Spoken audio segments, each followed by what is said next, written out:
Temples and time frames. Discover why the Messiah of Israel had to appear before the destruction of the second temple, according to the Tanakh. Hi friends, Damian Jordan here, and I want to take a moment to share with you something that is one of the qualifying scriptures regarding the Messiah. When I refer to the Messiah, we're talking about the Messiah of Israel who would come into this world, Yeshua, known as Jesus, but his Hebrew name is Yeshua. In the book of Daniel, you have a condition that reveals the true identity of the Messiah. This condition is one which limits the possible selection, not only in terms of the characteristics of the Messiah, but also the time frame in which he had to appear.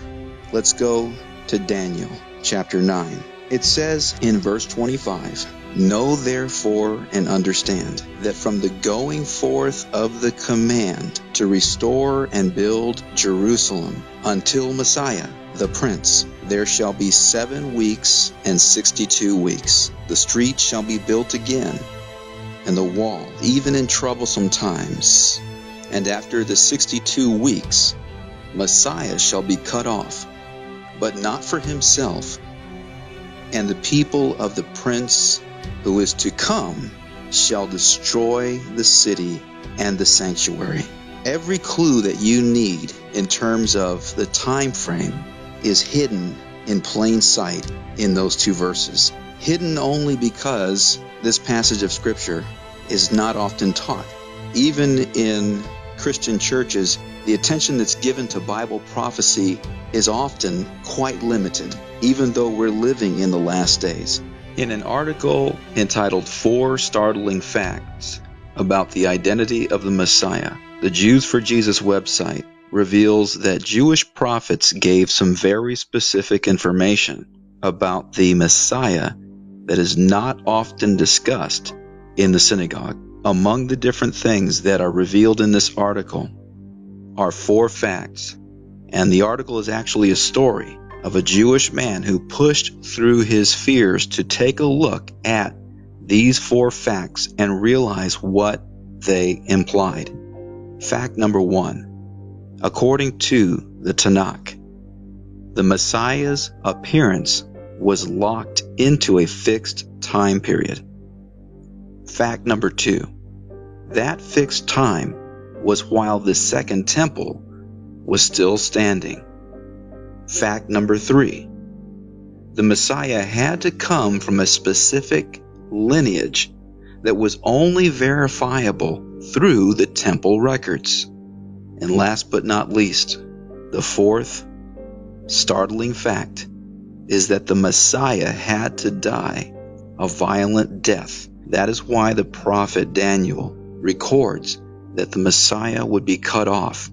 There are certain messages that I believe that the Lord wants his church to be aware of, things that he wants us to prepare for that are not necessarily in the feel-good series. In fact, some of the most important things that believers need to know about are the things along the lines of persecution, things along the lines of preparation for the Lord's return. Now let's return back to Daniel chapter 9, verse 25. And what I want to draw out from this passage of Scripture is that this 70 weeks prophecy, where the angel Gabriel revealed this to Daniel, there are some things in this passage which need a little explaining or background.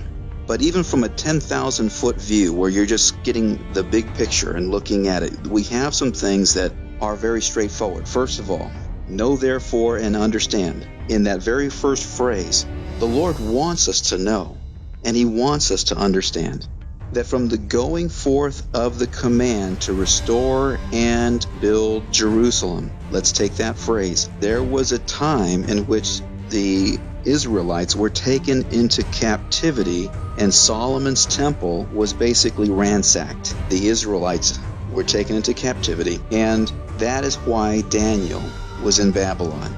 Now, while Daniel was in Babylon, he saw many things, and the Lord revealed many things about the future to him. Among those things it was revealed to him that there was going to be a command that would go forth to restore and build Jerusalem. Now, the term restore means that it was something that was going to be done again. Jerusalem had already been built up, but it was destroyed, and the people were taken into captivity. Among the things that were destroyed was the temple. Articles from the temple were taken into captivity with the Israelites to Babylon. Jeremiah the prophet had been prophesying about this. God revealed through the prophet Jeremiah that the Israelites would be taken into captivity, and they would be taken into captivity for 70 years. The Lord revealed through the angel Gabriel to Daniel that there would be a command that would go forth to restore and build Jerusalem. And a time frame was presented that this would happen and the Messiah would appear. Now, when would the Messiah appear? It gives us a time frame. Until Messiah the Prince, there shall be 7 weeks and 62 weeks. Understand that when the Bible is referring to weeks in this passage of Scripture, it's accepted among Bible scholars that this is referring to weeks of 7-year periods. In Daniel chapter 9, verse 25, we also see reference to 7 weeks and 62 weeks, collectively 69 weeks. Well, the clock, figuratively speaking, on these 69 weeks is referring to weeks of 7-year periods. They're units of 7 years. And the clock began ticking when Artaxerxes issued a decree to Nehemiah to rebuild the temple and restore the holy city of Jerusalem. See Nehemiah chapter 2, verses 1 through 8. While other decrees went forth, this was the only one that involved both the temple and Jerusalem. History records that this took place in the month of Nisan on the Hebrew calendar in 444 BCE.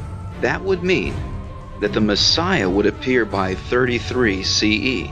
History does not record anyone other than Yeshua, Jesus, who was from that time period and claimed to be the Messiah. Let's take a look at what happens. It says, the street shall be built again, and the wall, even in troublesome times. And after the 62 weeks, Messiah shall be cut off, but not for himself. And the people of the prince who is to come shall destroy the city and the sanctuary. When the Bible describes the people of the prince who is to come coming in and destroying the city and the sanctuary, it was in that verse revealing that even after Jerusalem was rebuilt, among the things that were rebuilt was the temple. Why? How do we know this? Because it says that the people of the prince who is to come shall destroy the city and the sanctuary. Where's the sanctuary located? It's located within the temple. So we have established here that that temple, that second temple which would be rebuilt, would be destroyed. Today we have, as evidence of this, we have the Western Wall. Now, this happened when Titus and the Roman legions came in to Israel and destroyed the temple in 70 AD. In order to meet the qualification, Messiah, referring obviously to Yeshua, Messiah the Prince would have to appear before the destruction of the Second Temple. The destruction of the Second Temple took place in 70 AD. Now, if the Messiah that the Bible is talking about, the true Messiah, had to appear according to the Scriptures before the destruction of the Second Temple, which happened in 70 AD, then that limits the field considerably. At the end of this video, I'm going to provide a link for you to click and watch another video. And in this other video, you're going to be able to see believers in Israel who have received Jesus Christ as their Messiah, sharing the gospel, the good news about the Messiah from Isaiah chapter 53. But one of the most pivotal points in this video that you're about to see was when the Israeli evangelist began to share that the Messiah that was described in Isaiah 53 which sounds so much like Jesus because it is talking about Jesus, his Hebrew name, of course, being Yeshua, when he reveals that the Messiah of Isaiah chapter 53 had to appear, according to the prophet Daniel in Daniel chapter 9, verses 25 and 26, had to appear before the destruction of the second temple. Then we have pinpointed the identity, the true identity of Messiah, the Prince, as Yeshua Jesus. In just a few moments, you'll see a button to click to watch the video where Israeli evangelists are sharing the gospel of Jesus Christ, the gospel of Yeshua HaMashiach. You'll see this, and I trust you'll be as blessed as I was to see it myself.